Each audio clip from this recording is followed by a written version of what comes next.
Good evening सभी साथियों, छात्र छात्राओं और जितने भी प्रबुद्ध बुद्धिजीवी वर्ग के लोग जो तैयारी से जुड़े हुए हैं, उनको अग्रिम सफलता के लिए मेरी ओर से हार्दिक शुभकामनाएं, बधाई। कल हमने 2 पार्ट ज्योग्राफी का फर्स्ट और सेकंड उसकी भौगोलिक परिदृश्य के बारे में आपको बताए थे। आज हम उस पार्ट के तीसरे हिस्से में चलते हैं और उसके बारे में आपको गहनता से बताते हैं। देखो, वर्तमान राजस्थान जिसमें आज 33 जिले एक साथ संगठित हैं और इस 33 जिलों में एक ऐसा स्वरूप आपके सामने है, उस स्वरूप का निर्माण बड़ी लंबी प्रक्रिया के बाद हुआ है। तो देखिए उस प्रक्रिया में देखो, 26 जनवरी सन 1950 को 25वां जिला बना था और 26 जनवरी 1950 को 25वां जिला बना था सिरोही। लेकिन मैंने एक बात बताई थी कि सिरोही राज्य का जो विलयीकरण हुआ वो 2 चरणों में हुआ था और 2 चरणों में विलयीकरण हुआ, क्योंकि माउंट आबू और देलवाड़ा का विलयीकरण 1 नवंबर 1956 को हुआ। शेष सिरोही का जो विलयीकरण हुआ है, वो शेष सिरोही का जो विलयीकरण हुआ वो 26 जनवरी सन 1950 ईस्वी को हो गया था। तो राजस्थान का 25वां जिला बना था, वो बना था सिरोही। लेकिन मैंने एक बात बताई कि माउंट आबू और देलवाड़ा के साथ अजमेर मेरवाड़ा उस समय चीफ कमिश्नर था और ये जो चीफ कमिश्नर था, तो ये चीफ कमिश्नर 1 नवंबर 1926 को राजस्थान का 26वां जिला बना और वो 26वां जिला बना था वो 1 नवंबर 1956 ईस्वी को बना था 26वां जिला। और 26वें जिले के रूप में प्रमोट जो हुआ था वो अजमेर हुआ था। देखो, ऐसा कहा जाता है कि जिस समय राजस्थान का 1 नवंबर 1956 को जब एकीकरण जब हुआ था, उस समय सबसे छोटा जिला जो था वो डूंगरपुर था। यानी क्षेत्रफल की दृष्टि से सबसे छोटा जिला डूंगरपुर था, लेकिन क्षेत्रफल की दृष्टि से उस समय भी सबसे बड़ा जिला जो था वो बड़े जिले के रूप में कौन से जिला आता था? जैसलमेर आता था। लेकिन उसके बाद 27वां जिला राजस्थान का बना था, जो धौलपुर से भरतपुर अलग हुआ था। 15 अप्रैल 1982 ईस्वी को अलग हुआ था। भरतपुर से धौलपुर अलग हुआ था। पहले भरतपुर और धौलपुर दोनों एक ही जिले में शामिल थे, लेकिन भरतपुर से जो धौलपुर जिला अलग हुआ वो हुआ 15 अप्रैल सन 1982 ईस्वी को ये अलग हुआ। और जो ये अलग हुआ तो ये 27वां जिला आपका बन चुका था। 27वें जिले के रूप में ये प्रतिष्ठित हो चुका था। इसके बाद यानी इसका क्षेत्रफल 33 जो इसका क्षेत्रफल था, तो यहाँ पर धौलपुर एक छोटे जिले की संख्या में आ चुका था। डूंगरपुर से छोटा जिला जो था वो धौलपुर बन चुका था। लेकिन एक छोटा सा अंग्रेजी का वर्ड है PDR, और यानी 10 अप्रैल सन 1991 ईस्वी की बात को आप देखेंगे तो 10 अप्रैल 1991, और उस पर एक शब्द आप लिखेंगे BDR। बी का मतलब यहाँ पर एक शब्द बनता 12, डी का मतलब यहाँ एक शब्द बनता दोसा, और आर शब्द का यहाँ पर एक शब्द बनता है जिसका अर्थ होता है राजसमंद। तो ये तीनों जिले बने वो 10 अप्रैल सन 1991 ईस्वी को बने थे और BDR के नाम से प्रसिद्ध थे। ये जो जिले बने, ये 3 जिले संगठित होते ही जिलों की संख्या चली गई थी, वो कितनी चली गई थी? 30 चली गई थी। लेकिन यहाँ पर एक नए जिले के रूप में आ गया था दौसा, और दौसा का क्षेत्रफल हो चुका था 2950, और 2950 वर्ग किलोमीटर होने के साथ सबसे छोटा जिला जो था वो दौसा हो गया था। अब कई पुरानी किताबों में पढ़ते हैं कि बच्चे कहते हैं कि नहीं, ये सर दौसा ही सबसे छोटा दिया हुआ क्यों मिलता? वो इसी कारण से मिलता है कि वहाँ पर 2985 इसका क्षेत्रफल हुआ था। लेकिन क्या हुआ कि 1992 ईस्वी के अंतर्गत, यानी 15 अगस्त सन 1992 ईस्वी की बात है, तो 15 अगस्त 1992 ईस्वी के अंतर्गत यानी क्या हुआ कि सवाई माधोपुर डिस्ट्रिक्ट था और सवाई माधोपुर क्षेत्र की एक तहसील थी, और वो सवाई माधोपुर तहसील थी महुआ। ये महुआ तहसील किसको दे दी गई? दौसा को दे दी गई। कब दी गई? 15 अगस्त को दी गई थी। तो 15 अगस्त 1992 को सवाई माधोपुर की महुआ तहसील दौसा को दी गई, और जब ये दौसा को दे दी गई थी तब इसका गठन या इसका जो संगठन हुआ वो बड़ा हो गया था, और 2900 से इसका 3434 के लगभग यानी इसका क्षेत्रफल जा चुका था। इसलिए यानी कि छोटा जिला धौलपुर रह गया और दूसरे नंबर के जिले के अंतर्गत दौसा जो था वो संगठित हो चुका था। लेकिन 31वां जिला हनुमानगढ़ जिला बना था, जो गंगानगर क्षेत्र से अलग हुआ 12 जुलाई सन 1994 को। तो आपका जो अगला जिला जो आपका आता है वो 31वां जिला आता है। 31वें जिले के अंतर्गत आपका जिला होगा वो हनुमानगढ़ होगा। हनुमानगढ़ जिला किससे अलग होगा? गंगानगर डिस्ट्रिक्ट से अलग होगा। और गंगानगर डिस्ट्रिक्ट से अलग होगा वो होगा 12 जुलाई सन 1994 ईस्वी जो है, उस 94 ईस्वी को हनुमानगढ़ जिला श्री गंगानगर जिले से अलग होकर 32वें जिले के रूप से ये संगठित हो जाएगा या 32वां जिला संगठित होगा। 19 जुलाई सन 1997 को एक जिला और बनेगा और वो बनेगा 19 जुलाई 1997 ईस्वी। और 19 जुलाई 1997 ईस्वी को सवाई माधोपुर से एक जिला और अलग होगा, यानी एक जिला और अलग होगा और वो करौली होगा। तो ये जो जिला अलग होगा वो सवाई माधोपुर से होगा और सवाई माधोपुर से जो जिला अलग हो जाएगा उसका नाम क्या होगा? करौली। करौली राजस्थान का 32वां जिला बना। उसके बाद में एक समिति का गठन किया गया था और उस समिति का नाम था परमेश्वर चंद्र समिति है। तो उस समिति का नाम क्या है? तो समिति का नाम है परमेश्वर चंद्र समिति का गठन हुआ। और इस समिति का गठन किसका था? नए जिलों के गठन के लिए। किसके लिए? नए जिलों के गठन के लिए। और इस परमेश्वर चंद्र समिति की रिपोर्ट में नए जिलों के गठन में कितने थे? 22 जिलों की चर्चा थी इसके अंतर्गत, लेकिन इसने केवल 4 जिलों को स्वीकृति देने की बात कही गई थी, क्योंकि राजस्थान के वित्तीय संसाधन थे वो कम थे। लेकिन इस परमेश्वर चंद्र समिति की रिपोर्ट के आधार पर एक जिला बनाया गया था राजस्थान का, और वो 33वां जिला बनाया गया था। और वो 33वां जिला आपका बनाया गया वो कौन सा था? प्रतापगढ़ जिला आपका बना। 33वां जिले के रूप से इनका क्या हुआ था? गठन हुआ था। प्रतापगढ़ डिस्ट्रिक्ट के अंतर्गत कौन कौन सी तहसीलें शामिल हुई थी? तो इसके अंतर्गत उदयपुर की 3 तहसील, चित्तौड़गढ़ की 3 हुई थी, छोटी 7वीं जो क्षेत्र है प्रतापगढ़ और अरनोद, यानी 3 कहाँ से हुई थी? यानी कि चित्तौड़गढ़ क्षेत्र के 3 इलाके शामिल हुए थे। किसके भाई? चित्तौड़गढ़ के। एक तो कौन सा हुआ? अरनोद क्षेत्र हुआ, एक तो ये शामिल हो गया। दूसरा छोटी सादड़ी शामिल होगी, छोटी जो सादड़ी है वो शामिल होगी थी। और तीसरा यानी कि स्वयं जो प्रतापगढ़ क्षेत्र था, ये भी उस समय सीता माता अभ्यारण्य वाला जिक्र सुना, ये प्रतापगढ़ उसमें शामिल हो गया। उदयपुर की एक ही थी दहारियाबाद, यानी दहारियाबाद जो है वो सिर्फ एक क्षेत्र था। वो कहाँ से था? उदयपुर से तहसील ली गई थी। और बांसवाड़ा से पिल्लूखूट जो उप तहसील ली गई थी, कहाँ से ली गई थी? बांसवाड़ा से। और बांसवाड़ा से कौन सी थी? पिल्लूखूट क्षेत्र था, वो इसमें शामिल किया गया। इस प्रकार 33 जिलों का एक व्यवस्थित गठन हुआ था। लेकिन एक बात कही जाती है यहाँ पर कि श्रीमान अशोक गहलोत जी ने 2013 में जीपी सिंधु समिति बनाई थी, यानी श्रीमान अशोक जी गहलोत हैं, उसने 2013 में जीपी सिंधु समिति बनाई थी नए जिलों के गठन के लिए।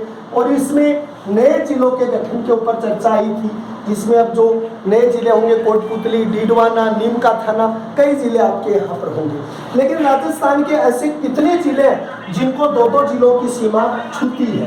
कि राजस्थान के कितने जिले आपके आते हैं जिनको 2-2 जिलों की है? तो देखो, सर्वाधिक जिलों की सीमा तो छूती है, वो तो पाली को छूती है 8 जिलों की। फिर नागौर की सीमा छूती है, वो छूती है 6 जिलों की। लेकिन ऐसे कितने जिले जिनको 2 की सीमा छूती है? तो आप ऊपर से ही स्टार्ट हो जाओ, श्री गंगानगर। अब गंगानगर की एक साइड में तो लगती है किसकी? बीकानेर की, और एक साइड में किसकी लगती है? हनुमानगढ़ की। ये एक ऐसा जिला जिसको 2 जिले नियमित रूप से छूटते हैं। दूसरे नंबर पे चलो आप स्टार्ट हो जाओ झुंझुनू। तो झुंझुनू को एक तरफ तो लगती है चूरू की, और एक तरफ किसकी सीमा लगती है? सीकर की लगती है। ये आपका दूसरे जिले के रूप में आता है। चलो बांसवाड़ा हो जाओ, तो बांसवाड़ा जिला आपका नीचे आप आते हो, तो एक तरफ तो सीमा लगती है किसकी? डूंगरपुर की, और एक तरफ सीमा लगती है प्रतापगढ़ की। क्योंकि आपने यहाँ पर 56 के मैदान का नाम सुना है, जो पहले डूंगरपुर टू बांसवाड़ा था, अब बांसवाड़ा टू कहाँ हो गया? प्रतापगढ़ हो गया। तो ये 2 सीमाओं के अंतर्गत, उसके अंतर्गत भाग लेते हैं। फिर धौलपुर जो क्षेत्र को आप लेते हो, तो धौलपुर में एक तरफ तो आ जाता है भरतपुर क्षेत्र आपका शामिल है, और एक तरफ कौन सा जिला शामिल हो जाता है? करौली क्षेत्र आपका शामिल हो जाता है। फिर 12 देखो, एक तरफ कोटा है, एक तरफ झालावाड़ है, तो एक जिला आपका जो बारा है, तो इसका एक तरफ कोटा है और दूसरी तरफ कौन सा जिला है, झालावाड़ जिला है, जो दो दो जिलों की सीमाओं में छूता है। और एक झालावाड़ है, ये भी दोनों तरफ से, अगर दोनों वहाँ से आएंगे, झालावाड़ है तो एक तरफ कोटा है और एक तरफ बारा है। ये वो जिले हैं जो दो दो जिलों की सीमा के साथ जिले छूते हैं। लेकिन एक जिला है पाली, पाली के साथ 8 जिलों की सीमा आपको लगती है। तो पाली के कौन कौन से 8 जिले हैं जिनकी सीमाएं उनके साथ जुड़ती हैं? तो जैसे उदयपुर है, अजमेर है, नागौर है, जोधपुर है, बाड़मेर है, जालोर है और सिरोही है। तो आप एक बार मैं यहाँ नाम लिख दूँ, इसके अंतर्गत राजसमंद है, उदयपुर है, उदयपुर के बाद जालोर है, जालोर के बाद जोधपुर है। यानी जो ये वो जिले में आपके लिख रहा हूँ जो इससे संबंधित है। नागौर है, अगर यहाँ पर जालोर के साथ अगर आप एक राजसमंद, उदयपुर, जालोर, जोधपुर 1 2 3 4 और नागौर सहित कितने हो गए? 5 हो गए। उसके बाद में बाड़मेर है, इसके बाद में जो अगली सीमा आपकी लगेगी वो किसकी लगेगी? बाड़मेर की लगेगी। उसके बाद आपकी सिरोही है, उसके बाद में आपकी सिरोही है और अजमेर है। ये देखिए आपके कितने हो गए? 4 और 4 8। ये 8 ऐसे जिलों की सीमा लगती है। वो किससे लगती है? वो लगती है आपकी पाली क्षेत्र जो आपका है उससे इसकी क्या लगती है? सीमा लगती है। देखो किसी भी कंपटीशन का कोई शॉर्टकट नहीं होता, कोई शॉर्टकट ऐसा नहीं होता जिसमें आप ये महसूस करके लिख दो कि भाई आप इस तरीके से इसको कर देते हो। राजस्थान में एक व्यवस्था शुरू हुई थी जिसको आप कहते हैं संभाग। आरएस की एग्जाम का प्रश्न था ये 2017 का कि संभागीय व्यवस्था को शुरू किसने किया, खत्म किसने किया, जोड़ाया था। देखो संभागीय व्यवस्था पहली बार शुरू हुई थी, वो हुई थी 7 अप्रैल 1949 ईस्वी को। यानी संभागीय व्यवस्था कब शुरू हुई? 7 अप्रैल सन 1949 ईस्वी को संभाग व्यवस्था हुई थी। और उस समय इसके अंतर्गत कितने संभाग थे? 5 संभाग थे। क्यों? क्योंकि अजमेर मेरवाड़ा उस समय, याद रखने लायक बात है, चीफ कमिश्नरी के अंतर्गत आते थे। डॉक्टर लोनी जो थे चीफ कमिश्नर के रूप में लागू है, जो मैंने पूर्व वीडियो में आपको यहाँ पर ये बातें बताई थी। अब क्या हुआ कि 15 अगस्त सन 1962 ईस्वी, जब 1 नवंबर 1956 को जब संभाग थे वो 6 बन गए थे, क्योंकि छठा संभाग जो है वो अजमेर 1 नवंबर 1956 को हो गया था। लेकिन इस संभागीय व्यवस्था को खत्म किसने किया? तो किया 15 अगस्त सन 1962 को। किसके द्वारा किया गया था, इसे समाप्त किया गया? तो उस व्यक्ति का नाम था मोहनलाल सुखाड़िया। किसने किया था भाई? मोहनलाल जी सुखाड़िया ने किया था। ये मोहनलाल जी सुखाड़िया है, इसे क्या कहा जाता है भाई? आधुनिक राजस्थान का निर्माता कहते हैं। आज तक राजस्थान में लगातार 17 वर्ष तक राजस्थान के क्या रहे थे? सीएम रहे थे। सुखाड़िया सर्किल जो आपका उदयपुर में है, मोहनलाल सुखाड़िया विश्वविद्यालय भी उदयपुर में 15 अगस्त ने इसको खत्म कर दिया। कि इसका मुख्य कारण क्या दिया कि वित्तीय संसाधनों के अभाव में इस व्यवस्था को संचालित करना है वो संभव नहीं है। लेकिन 26 जनवरी को इसे दोबारा लागू किया गया। 26 जनवरी सन 1987 को राजस्थान में किसकी सरकार थी? हरदेव जोशी की सरकार थी। और हरदेव जोशी सरकार ने सन 1987 ईस्वी के अंतर्गत इस संभागीय व्यवस्था को पुनः लागू कर दिया गया था। और इस समय जो 1987 को जब संभागीय व्यवस्था के रूप में लागू किया गया, तो यहाँ पर एक नया संभाग बनाया गया था, वो अजमेर था। एक बात मैं आपकी क्लियर कर दूं, एक बार पुनः बता दूं कि 7 अप्रैल 1949 को 5 संभाग है, लेकिन जब छठा संभाग बना वो अजमेर बना, लेकिन वो 1 नवंबर 1956 को नहीं बना भाई। ये बात मैं पुनः क्लियर कर दूं, अगर मैंने बोलते समय अगर इसको सीधा बोल दिया हो तो इस समय अजमेर का गठन नहीं किया गया था भाई। इस समय सिर्फ अजमेर जिला बना था, संभाग सिर्फ 5 थे। संभाग सिर्फ कितने थे? 5 थे। जब 26 जनवरी 1987 को हरदेव जोशी सरकार आई थी, उस समय एक नया संभाग बनाया गया, किसको? अजमेर को। और अजमेर में 4 जिले उस समय रखे गए। अजमेर स्वयं रखा गया, नागौर रखा गया, भीलवाड़ा रखा गया और टोंक रखा गया। कौन कौन सी रखे गए? टोंक रखा गया, भीलवाड़ा रखा गया, अजमेर रखा गया, और यानी कि लास्ट में जो स्थान इसको में दिया गया था वो किसको दिया गया था? नागौर को दिया गया था। ये 4 जिले अजमेर संभाग के अंतर्गत रखे गए थे। लेकिन फिर 4 जून 2005 को 7वां संभाग बना था। तो कितनी जून को बना था? यानी कि जून 2005 को, यानी कि नए संभाग के रूप से बना। 4 जून इसकी तारीख आती है और उसमें एक नया संभाग बनाया गया था। उस संभाग का नाम क्या था? भरतपुर था। इस संभाग में भरतपुर को लिया गया, धौलपुर को लिया गया, करौली को लिया गया और सवाई माधोपुर को लिया गया। यानी इसमें किसको लिया गया? धौलपुर ले लिया, भरतपुर ले लिया, करौली ले लिया और सवाई माधोपुर ले लिया। ये जो संभाग थे ये इसके अंतर्गत शामिल के लिए। बात यहाँ पर गजब की है कि टोंक, भीलवाड़ा, अजमेर, नागौर में ये 87 में बने थे, लेकिन 4 जून 2005 को भरतपुर, धौलपुर, भरतपुर, करौली और सवाई माधोपुर जो क्षेत्र है, इन सवाई माधोपुर क्षेत्र को संभागीय व्यवस्था में शामिल करके भरतपुर बना। और सबसे छोटा जो संभाग बना था वो भी कौन सा बना था? भरतपुर संभाग बना था। क्षेत्रफल की दृष्टि से सबसे बड़ा संभाग जोधपुर बना था। जनसंख्या की दृष्टि से सबसे बड़ा संभाग जो बना था वो संभाग बना था आपका जयपुर संभाग आपका बना था। तो ये जयपुर संभागीय व्यवस्था के अंतर्गत शामिल हुए थे। शुरू के 5 संभाग कौन से थे? जैसे आपका जयपुर था, जोधपुर था, उदयपुर था, बीकानेर था, कोटा था। ये आपके संपूर्ण जो थे वो शुरुआती संभाग के रूप में लागू हुए थे। तो आपके शुरू के संभाग ये थे और आज के जो संभाग है उनमें सबसे छोटा संभाग भरतपुर है। वसुंधरा राजे सिंधिया जी के द्वारा इसको लागू किया गया था। वह संभाग जिसमें सभी जिले अंतर्राष्ट्रीय सीमा का निर्माण करते हैं तो भरतपुर है। एक बार गौर से देखना, वह संभाग जिसके सभी जिले अंतर्राज्यीय सीमा का निर्माण करते हैं। धौलपुर, भरतपुर की यूपी को सीमा लगती है, करौली की सीमा जो मध्य प्रदेश को लगती है, सवाई माधोपुर की मध्य प्रदेश को लगती है।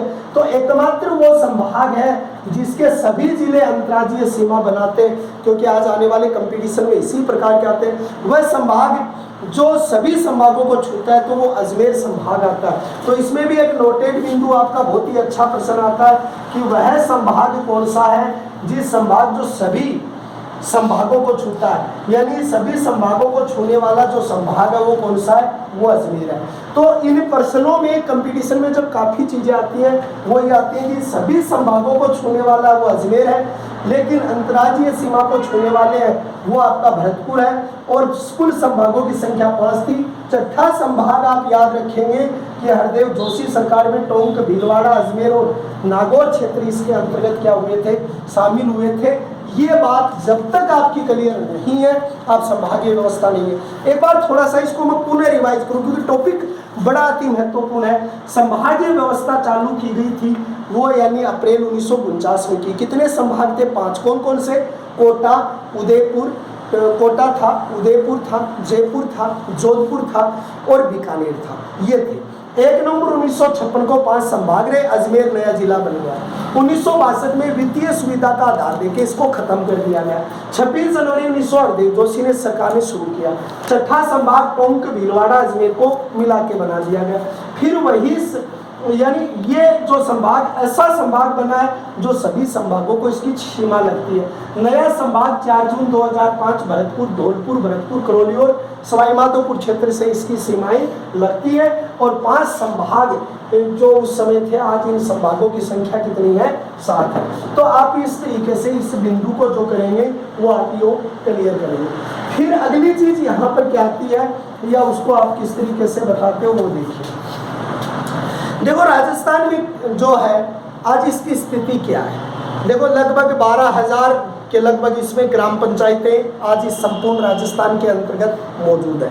देखो एक शब्दावली के अंतर्गत याद रखना कि अगर आप एक नगरीय निकाय की करते हो, भारत की प्रथम नगर पालिका कौन सी थी? तो भारत की प्रथम नगर पालिका जो बनी थी वो मद्रास बनी थी सन 1639 ईस्वी के। ये भारत की प्रथम नगर पालिका थी। लेकिन राजस्थान की प्रथम नगर पालिका कौन सी थी? तो 1864 ईस्वी के अंतर्गत बनी थी और उसका नाम था माउंट आबू क्षेत्र बना था। लेकिन राजस्थान की प्रथम नगर परिषद कौन सी बनी थी? तो राजस्थान की प्रथम नगर परिषद 1911 में बनी थी और वो पहली नगर परिषद आपकी कौन सी थी? अजमेर थी। लेकिन राजस्थान की प्रथम नगर निगम बनी थी, वो प्रथम नगर निगम सन 1992 ईस्वी के अंतर्गत गठन हुआ था। 3 का एक साथ हुआ था जिसमें कोटा था, जयपुर था और जोधपुर था। ये 3 वो स्थल थे जहां पर एक साथ नगर निगम का गठन इनके अंतर्गत किया गया था। आज राजस्थान में 149 नगर पालिका। आज राजस्थान में कितनी है? 149 नगर पालिका है और आज राजस्थान में 34 नगर परिषद के रूप में इनका गठन किया गया है। और आज अगर नगर निगम की संख्या देखी जाए तो नगर निगम की संख्या कितनी है? नगर निगम की संख्या वो 07 है। लेकिन एक बात आपको बता दें कि 3 नगर निगम ऐसी हैं आपकी जिनमें 2-2 नगर निगम बनाई गई है। जैसे आपकी कोटा है, जो भी एक इंडस्ट्रियल एरिया है, जोधपुर क्षेत्र है और जयपुर है, वहाँ पर 2020 के अंतर्गत 2-2 नगर निगमों की घोषणा की गई है। इनकी प्रशासनिक सुविधाओं को ध्यान में रखकर या इनकी योजनाओं जो है उनको ध्यान में रख के यहाँ पर बनाया गया है। तो ये सारी चीज़ें इस समय यहाँ पर मौजूद है। राजस्थान के अंतर्गत आज देखा जाए तो 314 यहाँ पर तहसील के रूप में बनाए गए, 292 के लगभग बताए जाते हैं। कई जगह चेंजमेंट भी है, ये बुकों में ही चेंज है ये चीज़ कि जहाँ पर उपखंड के रूप में बताए जाते हैं। 33 जिले आज राजस्थान के अंतर्गत मौजूद हैं। पहले तो 9000 समथिंग के लगभग ग्राम पंचायतें थी, लेकिन अब ग्राम पंचायतें बढ़ चुकी हैं क्योंकि अभी चुनाव भी नहीं हुए कुछ ग्राम पंचायतों के, तो इसके बारे में भी कुछ चीज़ें हम आपको बताएं। तो 314 की क्या आपके पास तहसील है। उपखंड की संख्या अलग अलग आ रही है, 292 भी आ रही है और 244 उपखंड भी इसके आ रहे हैं। राजस्थान की सर्वाधिक तहसील जो आपकी आती है वो 13 तहसील आती है, वो जयपुर में आती है। लेकिन सबसे कम तहसील जो आपकी आती है वो सबसे कम तहसील आपकी आएंगी, वो कहाँ आएंगी? 3 तहसील आएंगी। और वो कौन से क्षेत्र में आएंगी? जैसलमेर क्षेत्र में अंतर्गत आपकी आएंगी। नगर पालिका सर्वाधिक जो कम तो जैसलमेर में है ही, लेकिन नगर पालिका यहाँ से पूछा जाता है तो झुंझुनू डिस्ट्रिक्ट है जिसमें सर्वाधिक 9 नगर पालिकाओं का गठन है, जिसके अंतर्गत जैसे बिसाऊ में नगर पालिका आपकी है, पिलानी में नगर पालिका है, चिड़ाव में नगर पालिका है, झुंझुनू खैर नगर परिषद में आ गया, नवलगढ़ में नगर पालिका, उदयपुरवाटी में नगर पालिका, मंडावा में नगर पालिका। तो ये नगर पालिकाओं की संख्या देखी जाए तो ये सर्वाधिक 8 नगर पालिकाएं जो स्थापित हुई है वो यहाँ पर आपकी स्थापना के अंतर्गत शामिल होते हैं। लेकिन सर्वाधिक 2 चीज़ें आती हैं।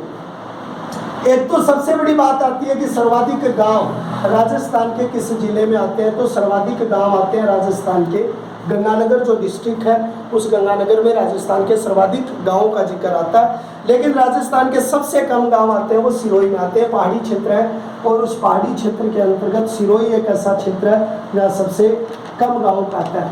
ये गंगानगर कंपटीशन के एग्जाम में एक बार बहुत बड़े कंपटीशन में उभर कर आया था और वो ये आया था कि प्रधानमंत्री सड़क ग्राम योजना, प्रधानमंत्री ग्राम सड़क योजना। और इस पे एक प्रश्न पूछा गया था कि राजस्थान में प्रधानमंत्री ग्राम सड़क योजना जो अटल बिहारी वाजपेयी की देन है, इस प्रधानमंत्री ग्राम सड़क योजना का संचालन कहाँ से किया गया था? तो 18 पीबी नामक एक गांव है गंगानगर का, उस 18 पीबी गांव से यानी कि इसकी शुरुआत की गई थी और वो एक प्रतिष्ठित क्षेत्र के रूप में प्रसिद्ध हो गया था श्री गंगानगर। तो ये राजस्थान के भौगोलिक परिदृश्य का जो भाग है जिसमें राजस्थान की आंतरिक जो स्थिति है वो किस तरीके से या किस स्वरूप के अंतर्गत आती है। तो आज के टॉपिक में ये भौगोलिक परिदृश्य। अब अगले में आपको हम क्षेत्रफल के बारे में और आंतरिक स्थिति बताएंगे। आज के टॉपिक में इतना ही है। कल एक बार फिर मिलते हैं नए अंदाज में, नए जोश के साथ और अच्छी चीज़ें आपके साथ फिर शेयर करते हैं। थोड़ा सा आपसे निवेदन है कि आप संभागीय व्यवस्था के बिंदु को थोड़ा अच्छी तरीके से देखना, क्योंकि इस पर क्वेश्चन आजकल ज़्यादा पुटअप हो रहे हैं, तो इसको आप अच्छे तरीके से पढ़ेंगे। और हम एक बार फिर आपसे कल मिलेंगे। जय हिंद, जय भारत।